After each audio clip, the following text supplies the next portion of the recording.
Shalom दोस्तों, Israel देश के ऊपर आज हम कुछ बातों को सीखने जा रहे हैं और ये बातें अंत के दिनों के बारे में हमें बताती हैं।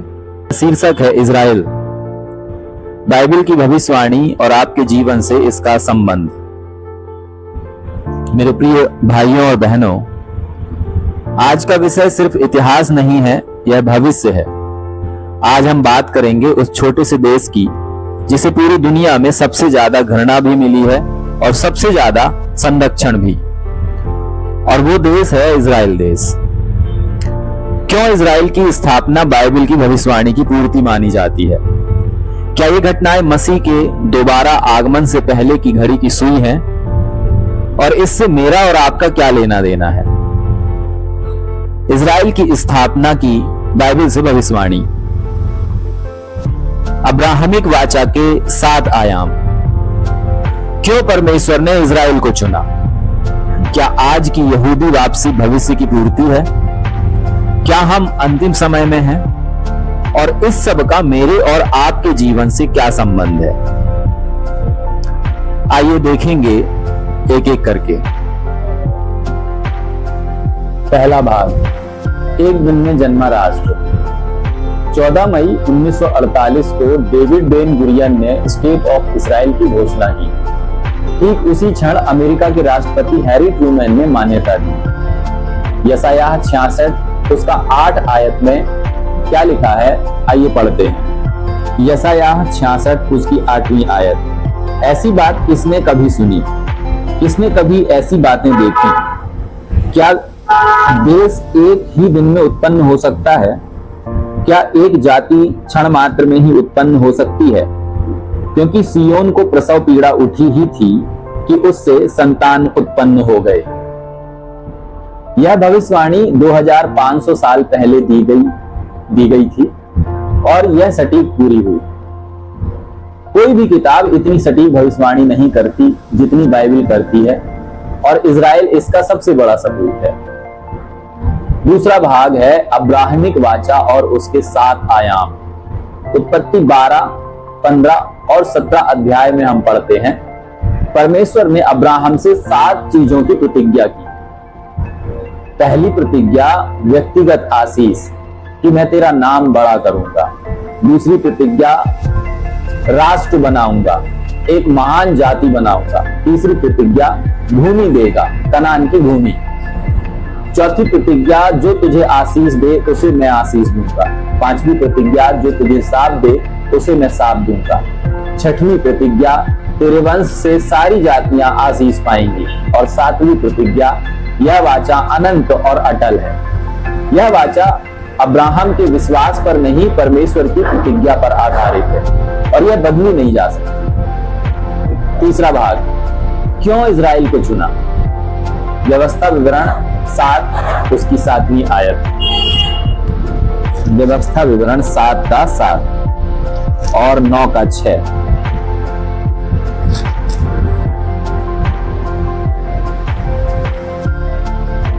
यहोवा ने जो तुमसे स्नेह करके तुमको चुन लिया, इसका कारण यह नहीं था कि तुम गिनती में और सब देशों के लोगों से अधिक थे, किंतु तुमको सब देशों के लोगों से गिनती में थोड़े थे। 9 का 6 भी हम पढ़ेंगे। इसलिए यह जान ले कि तेरा परमेश्वर यहोवा जो तुझे वह अच्छा देश देता है कि तू उसका अधिकारी हो, उसे वह तेरे धर्म के कारण नहीं दे रहा है, क्योंकि तू तो एक हठीली जाति है। यशायाह 45 का 4 भी हम पढ़ेंगे। पर लिखा है, अपने दास याकूब और अपने चुने हुए इज़राइल के निमित्त मैंने तेरा नाम लेकर तुझे बुलाया है। यद्यपि तू मुझे नहीं जानता तो भी मैंने तुझे पदवी दी है। इज़राइली लोग ना तो संख्या में बहुत ज्यादा थे, ना तो वे धर्मी थे कि वे चुन लिए जाते, और ना ही वो बहुत भक्ति वाले लोग थे। फिर भी परमेश्वर ने इज़राइल को चुना। क्यों? इसका जवाब है सिर्फ परमेश्वर की सोवरीन इच्छा। परमेश्वर कमजोर, विद्रोही और छोटे को चुनता है ताकि उसकी महिमा प्रकट हो। आज का इजराइल एक राजनीतिक राष्ट्र है, यहूदी राष्ट्रवाद से प्रेरित लेकिन आत्मिक नहीं। यहेजकेल 36 उसका 24 से 28 आयत में हम पढ़ते हैं, मैं तुमको जातियों में से ले लूंगा और देशों में से इकट्ठा करूंगा और तुमको तुम्हारे निज देश में पहुंचा दूंगा। मैं तुम पर शुद्ध जल छिड़कूंगा और तुम शुद्ध हो जाओगे और मैं तुमको तुम्हारी सारी अशुद्धता और मूर्तों से शुद्ध करूंगा। मैं तुमको नया मन दूंगा और तुम्हारे भीतर नई आत्मा उत्पन्न करूंगा और तुम्हारी देह में से पत्थर का हृदय निकाल कर तुमको मांस का हृदय दूंगा। मैं अपना आत्मा तुम्हारे भीतर देकर ऐसा करूंगा कि तुम मेरी विधियों पर चलोगे और मेरे नियमों को मानकर उनके अनुसार करोगे। तुम उस देश में बसोगे जो मैंने तुम्हारे पितरों को दिया था और तुम मेरी प्रजा ठहरोगे और मैं तुम्हारा परमेश्वर ठहरूंगा। जकरयाह 12 उसका 10 आयत।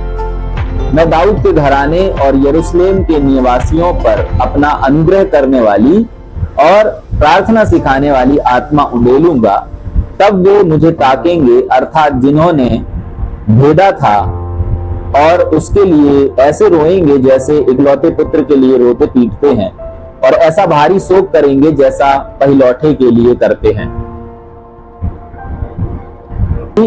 आत्मिक पुनर्स्थापना बाकी है, मसीह को स्वीकार करना अभी बाकी है। जो कार्य 1948 में शुरू हुआ वह मसीह के दूसरे आगमन पर पूरा होगा। 5वां भाग, इजराइल एक चमत्कारिक राष्ट्र। 6,50,000 यहूदी लौटे 1948 में। आज 90 लाख से अधिक यहूदी हैं। 2065 तक ये आंकड़ा 2 करोड़ अनुमानित माना जाता है। चारों ओर 30 करोड़ शत्रु राष्ट्र इजराइल को घेरे हुए हैं, फिर भी इजराइल विजयी राष्ट्र है। यदि आप परमेश्वर के वचन पर विश्वास नहीं करते तो सिर्फ इजराइल को देखिए, यह चलता फिरता प्रमाण है। 6वां भाग, भविष्य की घड़ी की सुई। दानियल 9 उसका 27 आयत। वह प्रधान एक सप्ताह के लिए बहुतों के संग दृढ़ वाचा बांधेगा, परंतु आधे ही सप्ताह के बीतने पर वह मेल बलि और अन्न बलि को बंद करेगा और कंगूरे पर उजाड़ने वाली घृणित वस्तुएं दिखाई देंगी, और निश्चय ही ठनी हुई बात के समाप्त होने तक परमेश्वर का क्रोध उजाड़ने वाले पर पड़ा रहेगा। एक झूठा नेता झूठी शांति लाएगा, अर्थात एंटी क्राइस्ट। समझौता टूटेगा, हमले होंगे, इजराइल को कोई मानव सहायता नहीं मिलेगी, और उसी समय प्रभु यीशु मसीह का दोबारा आगमन होगा। यिर्मयाह 32 उसका 37 और 38। देखो, मैं उनको उन सब देशों से जिनमें मैंने क्रोध और जलजलाहट में आकर उन्हें जबरन निकाल दिया था, लौटा ले आकर इसी नगर में इकट्ठे करूंगा और निडर करके बसा दूंगा। वे मेरी प्रजा ठहरेंगे और मैं उनका परमेश्वर ठहरूंगा। यहेजकेल 39 का 28। तब वे जान लेंगे कि यहोवा हमारा परमेश्वर है, क्योंकि मैंने उनको जाति जाति में बंधुआ करके फिर उनके निज देश में इकट्ठा किया है। मैं उनमें से किसी को फिर परदेश में ना छोड़ूंगा। सब यहूदियों की वापसी और आत्मिक जागृति होगी। बाइबल की भविष्यवाणियां घड़ी की सुई की तरह हैं और हम आखिरी क्षणों में हैं। 7वां भाग, इजराइल और आपका जीवन सीधा संबंध। उत्पत्ति 12 उसका 3 आयत। जो तुझे आशीर्वाद दे उन्हें मैं आशीष दूंगा, और जो तुझे कोसे उसे मैं साथ दूंगा, और भूमंडल के सारे कुल तेरे द्वारा आशीष पाएंगे। राष्ट्रों की आशीष इजराइल के साथ उनके व्यवहार पर निर्भर है। आपका व्यक्तिगत भविष्य भी। जब राष्ट्रपति ट्रूमैन ने इजराइल को मान्यता दी तो यहूदी रब्बी ने कहा, परमेश्वर ने तुम्हें जन्म से ही इजराइल की पुनर्जन्म का उपकरण बनाया। यदि आप जानना चाहते हैं कि अंत कितना पास है, इजराइल को देखिए। यदि आप जानना चाहते हैं कि आप कहां खड़े हैं, तो मसीह को देखिए। प्रिय भाइयों और बहनों, यह समय खेल का नहीं है, यह भविष्य की तैयारी का है। हम उन भविष्यवाणियों के अंतिम चरण में जी रहे हैं जिनकी शुरुआत 1948 में हो चुकी है। क्या आपने अपनी आत्मा को तैयार किया है? क्या आप उस उद्धारकर्ता को जानते हैं जो आने वाला है? लूका 21:28 कहता है, जब ये बातें होने लगें तो सीधे हो जाओ और अपने सिर उठाओ, क्योंकि तुम्हारा छुटकारा निकट है।